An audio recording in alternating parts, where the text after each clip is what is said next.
Hello, everybody. It's Mega Ruler 31 back here for FSi DFS. Just going to do a quick video for the early slate, which isn't super early. It's 2:15, so it's not like a 12 p.m. noon one on the East Coast. The game that kicks off the slate for DraftKings, the six gamer early, is has a little bit of weather issues, so it might be a delay there. So the slate might not start till 3:07 when the Blue Jays play the Astros. So a little bit of weather concern there in that game. San Francisco game, we've got winds blowing out 25 miles per hour. The park usually neutralizes that, but it's still something noteworthy. And then the Angels and the White Sox, it seems like this is a broken record, like repeating and repeating and repeating.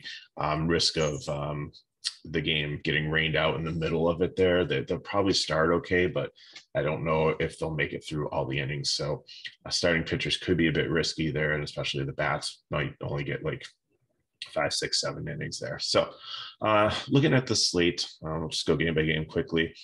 Arizona at St. Louis, Kelly and Mikolas. I like Kelly as probably a medium range pitcher. Has been doing good this year. St. Louis is medium of the road in strikeouts. So they can hit sometimes, and sometimes they're quiet. They got some good bats in the lineup, but the righty on righty matchup, Kelly's been decent against righties. So Mikolas even splits. Arizona does have some power bats in there. So their total is only 329. Winds blowing out to left field, 13 miles per hour. So St. Louis, I think is okay GPP stack today. I'm not really super excited about them. In Arizona, cheap stack with potential rain later in this game, and I just don't think I'll be taking too many pieces from it here. Next game is Houston and Toronto. I really do like this game here. Luis Garcia, not really interested in him pitching against the Blue Jays. Barrios does continue to seem cheap. Toronto, I think, is the top stack on the slate. It's not many options here, but they're just a really good hitting team, and they're starting to get healthy. And even though Garcia is an okay pitcher, I think there's definitely opportunity for the Blue Jays to do well here. Houston on the other side would be my favorite GPP stack. I think some people will go pay down for Barrios as a cheap pitcher. I think today you really want to pay up for two pitchers. I think that makes the most sense. And with the pricing on San Francisco, you can definitely get a Toronto stack and their two high pitchers and make it work. Next game would be Nationals and the Giants. Like I said, wind blowing out here. Joan Adon, not really interested in him. He just faced the Giants and didn't do well. Webb also just faced Washington with the wind blowing out, and I think he'd be my third favorite pitcher.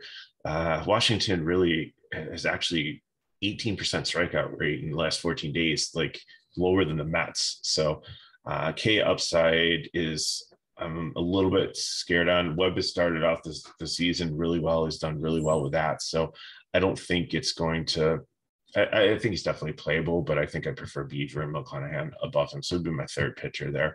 Adon, like this Giants lineup is really watered down. That's why they're so cheap. Like Brandon Belt is on the disabled list right now. Yastrzemski is still out with COVID. Like they're missing a bunch of Tommy LaStella is still out. So they're missing some bats here. So they're relatively cheap. You still have like Brandon Crawford, but other than that, you have a lot of righties and they don't have the opportunity like they usually do to throw a bunch of lefties at a righties or throw a bunch of righties at lefties with like what they have left. So I think they're intriguing. I think there's a lot of good pieces here against the Dome, especially with the wind that's strong carrying the ball. So I really like sprinkling them in with the top stacks to make them work today. Like I said, Angels and White Sox, I don't think I'm touching this game. I just think it's too risky. Jose Suarez, Syndergaard potentially could pitch.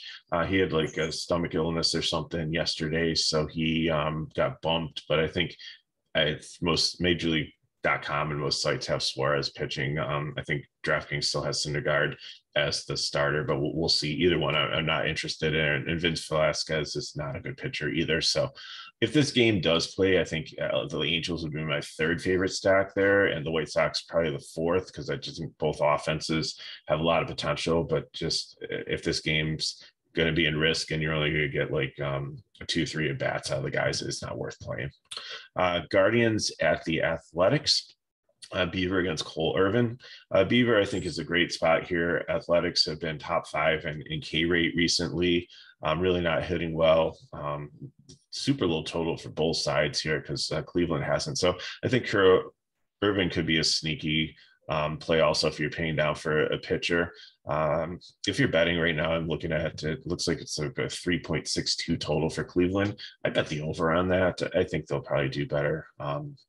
Especially with the right-handed power against Irvin, who's a lefty. So, definitely Cleveland makes a nice stack here too, with like just going like straight right-hander like Straw, Rosario, J-Rom, Miller, Reyes, just a bunch of really good players. Even can wrap around it with like Hedge or Clement. So a lot of opportunity for a Cleveland stack there.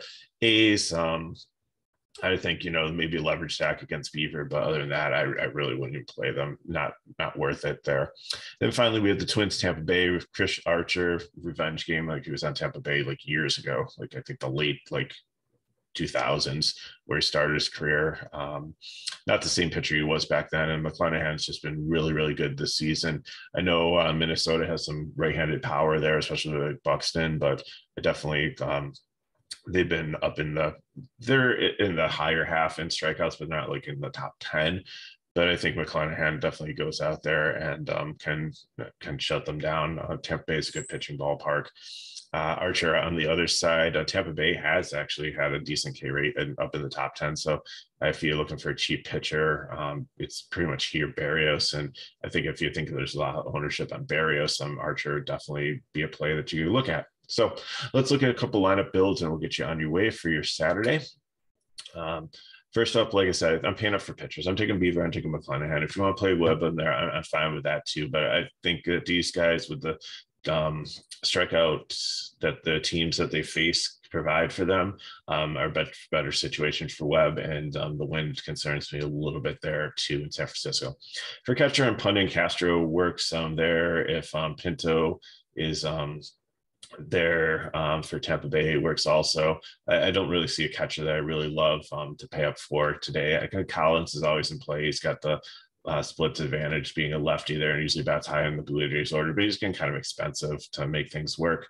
So I'm going to take Vlad at first base here. Second base, I'm just going to punt, just going to see what fills in there. I'm not really high on anybody.